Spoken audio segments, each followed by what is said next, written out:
Regardless of what field you are in, I am sure you can empathize with the desire to make a difference. And as a mechanical engineering student and as a lanyard content creator, I often ask myself, how can I bridge the two? Or how can lanyards be useful? And subsequently, how can I be useful? And this most recent semester, I got a glimpse of that answer. I was tasked with solving an engineering-related problem using statistical analysis.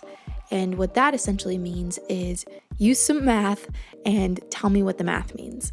And I immediately thought to a recent TED Talk I had heard where the speaker touched upon the idea of not necessarily creating products, but solving problems. And a huge problem in the lanyard making community and in the niche is not knowing how much materials you should be using for a project that you are making. Most people, and myself included, will just measure the string out, make the project, and then see how big your lanyard was afterwards, and then subtract the difference. That's typically how we come up with how long and how much string somebody should use in a project. But this is wildly inefficient and can be quite wasteful. I think a lot of people are moving towards sustainability, and so our craft should as well. So what this niche needs is a calculator or a way to measure how much string should be used. So I got out my calipers and I measured 10 lanyards, 10 box stitches, and I measured them for about 15 stitches, taking note of their length, their width, and their height. And then I plotted this all to see if there was a relationship between stitch number and height of a lanyard. And from this, I was able to see that yes, there is a linear relationship. And since there exists a linear relationship, I should be able to use linear regression to come up with an equation for that line. And so, doing some code and some MATLAB, that is exactly what I did. And I found that equation.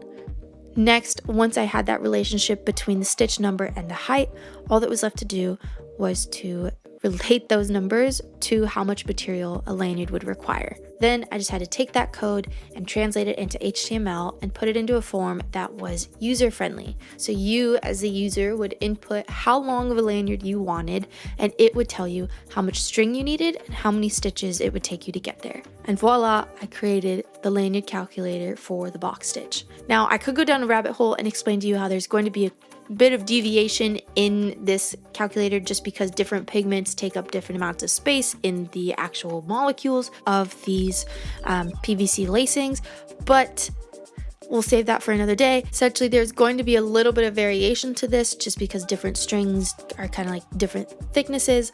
But overall, this should give you a good idea of how big your lanyard will be and how much string you need. And now I have my work cut out for me because there's still some more work to do in terms of getting other calculators made. But little by little, I'm finding a bridge between lanyards and engineering.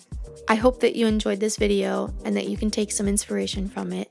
And thank you so much for keeping the nostalgia of lanyard making alive. Take care, keep blooming, and I'll see you in the next one.